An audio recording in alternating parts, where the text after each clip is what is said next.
আসলে আমরা ভোগান্তির শিকার, আমরা জানতেও পারি না, আবার এসেও এই ধরনের ভোগান্তির শিকার আমরা হচ্ছি।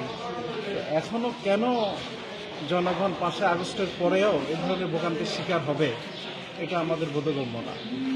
আসলে যেটাই হবে এটার সমাধান আছে। আমি কাউন্টারে গেলাম, কাউন্টার বন্ধ, এদিকে দায়িত্বশীল যারা আছে ওনাদের কাছেও গিয়েছি যে আগামী দিন চলবে কিনা, রাতে চলবে কিনা, ওনারা এই ঔষধ দিতে পারতেছে না। আমি নাম্বার চাইলাম যে ঠিক আছে আমরা যোগাযোগ করে আসবো, বললো যে এই ধরনের কোনো কিছু মানে এই ধরনের ব্যবস্থা নেই। আসলে ট্রেনের আপনার কোনো নাম্বার নিয়ে যাবেন, জিজ্ঞেস করে আসবেন, এই ধরনের কোনো ব্যবস্থা এখানে আমাদেরকে দেওয়া হয় না, বা এই ধরনের কোনো নাম্বার দেওয়া হয় না।